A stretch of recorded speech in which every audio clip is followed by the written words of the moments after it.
What's going on, guys? Merry Christmas. I'm sick on Christmas. I've been sick for, I don't know, maybe 4 or 5 days anyway. So bear with me. It's some kind of stomach bug. So, we were going to go through like the best deals on radios for the end of the year. And depending on if you're a new ham or, whatever, what your interests are, there's actually really a couple things that are really worth it anymore right now.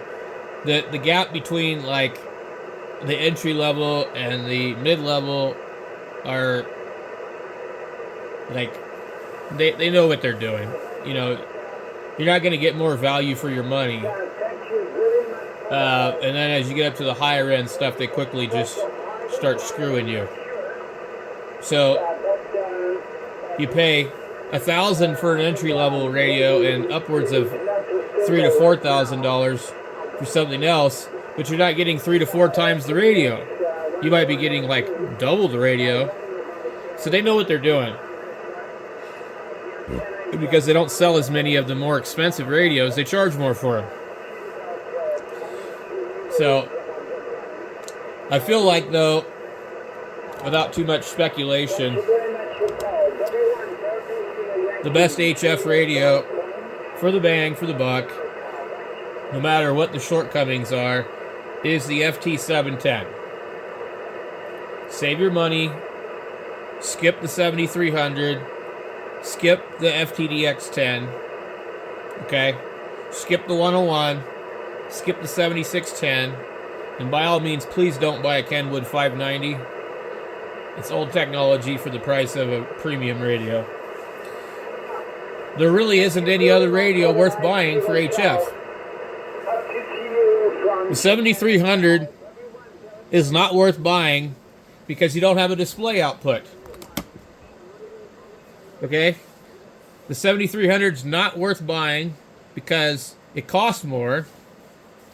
And unless you're an AM operator, there's no reason to buy it.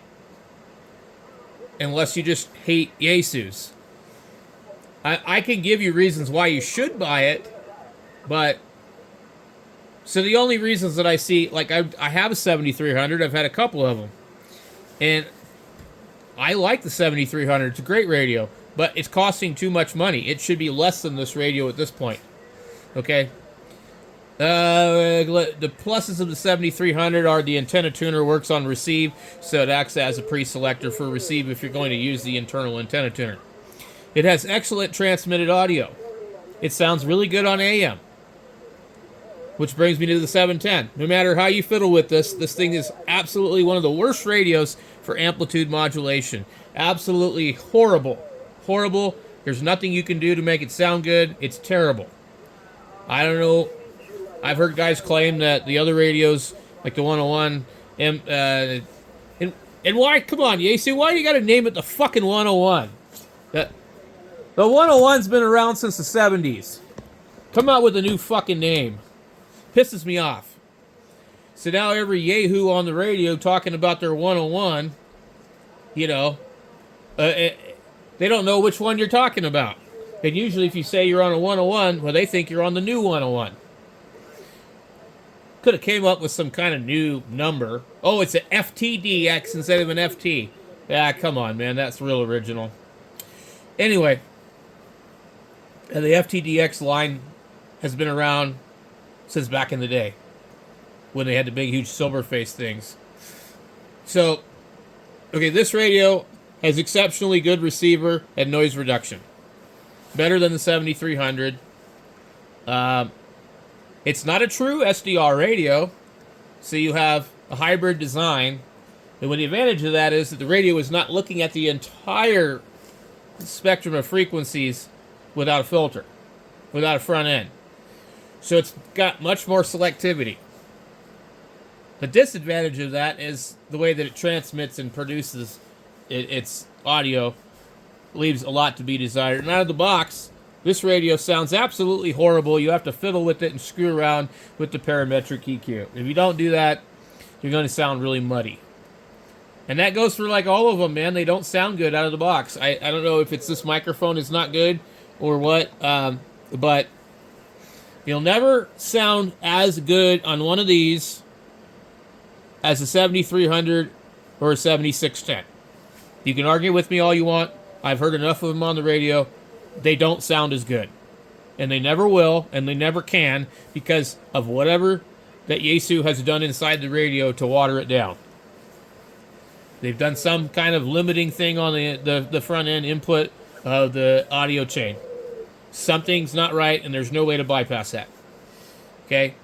The 101, the 710, the FTDX10, they'll never sound as good as an Icom, period.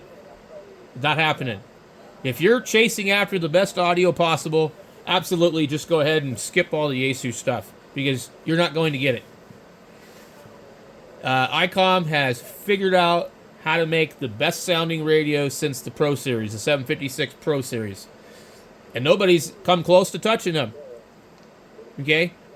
With 2.93 kilohertz bandwidth, nobody's come close. Okay? And let's be honest, how many people are listening 4 kilohertz wide? So, you can take your ESSB and go shove it up your fucking ass while you hog up the bandwidth and whine about people complaining that you're hogging up about the bandwidth on your Flex or your expensive Anon and all your rack of studio bullshit. A radio should be able to sound good out of the box without having to do all kinds of other fucking crap. Period. So I get really tired of listening to the ESSB boys, and they're very snobby and elite, and it's not what ham radio is about. It's not about snobbery or this or that. Okay, it's about having fun, trying new things, experimenting with stuff, building antennas, which unfortunately what we see nowadays is a lot less of that. It's more, okay, what radio do I buy? What antenna do I buy? Where do I get my coax? You know, nobody builds anything. Nobody does anything anymore. And I'm not one of these people. I'd rather be tinkering with things than talking on the radio. But if you're not listening 4 kilohertz wide and nobody else is, nobody cares what your Flex sounds like. Nobody cares about your Anon. Nobody gives a shit. We don't care how much money you spent on it. It just shows us that you've got more money than you know what the hell to do with. And that's not what this video is about. This video is about, like, finding the best deal, okay?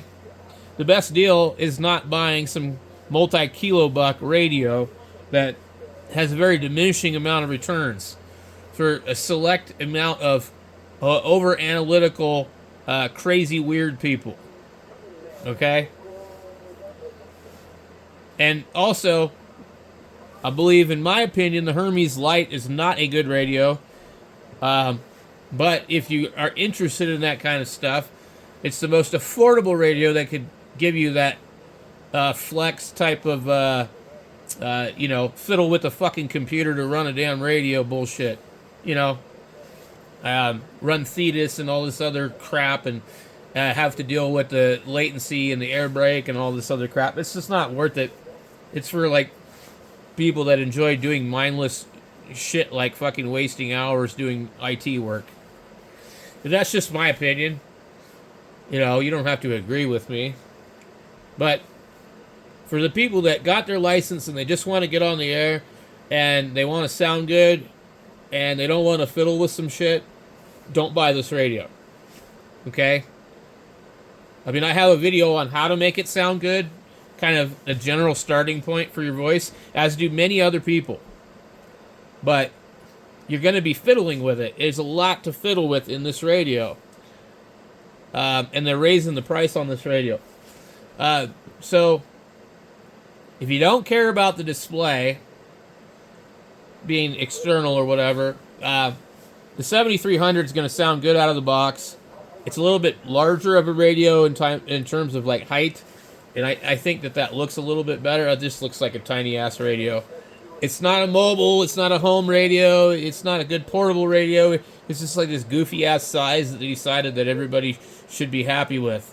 And what's annoying is that, like, countless people and influencers have contacted Icom and Yasu and said, hey, we want a 100-watt shack-in-the-box radio that does this and does that, okay? We don't want another damn 705 QRP bullshit fucking radio that uses a fucking handheld battery pack and doesn't have an internal antenna tuner. Like, the people have spoken. They've told these companies what we want. And we're a fringe market, okay? So, if you want to cater to a fringe market, you give them what they fucking ask for. Okay? Icom sells more commercial radios to other entities than they do hams. And I don't know about what Yasu does, but we're a very small part of the market. Like, what is there, 750,000 hams in the United States? And I guarantee you a fraction of those are active. And most of them are not on HF. So,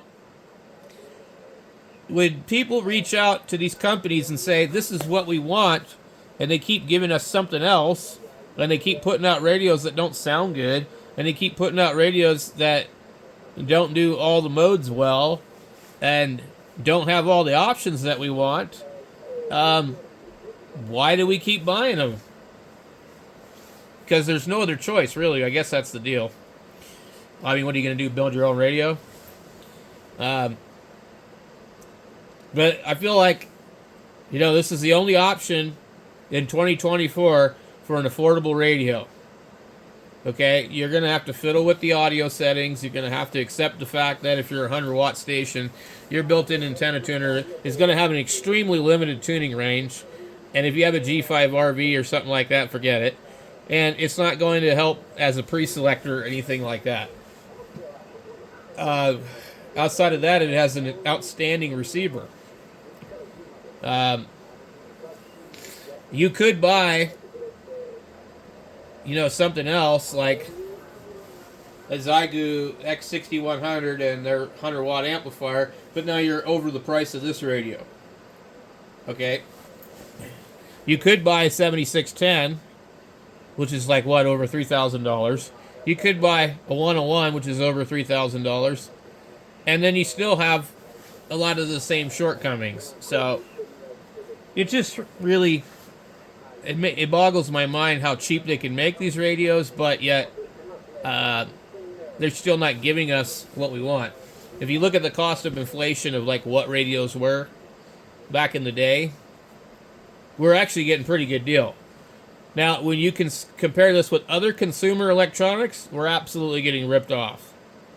The amount of technology and labor that goes into building something like this, and the cost that goes into building something like, what, a PlayStation 5? It cost them more money to build a PlayStation 5 than this. It cost them more money to build a high-end home theater receiver than this. But generally speaking, most of those things are cheaper. So, they don't have much money into these things when they make them. I'd say maybe $150, $200, and the rest is all like, okay, shipping and blah, blah, blah, and then they make profit. They could be offering them for a lot less. They're selling to a niche market, and so there's not a lot of demand. They do sell a lot of the radios, but there's not as much demand for this as there is, like, say, you know, a PlayStation or an Xbox or something, you know. Anyway,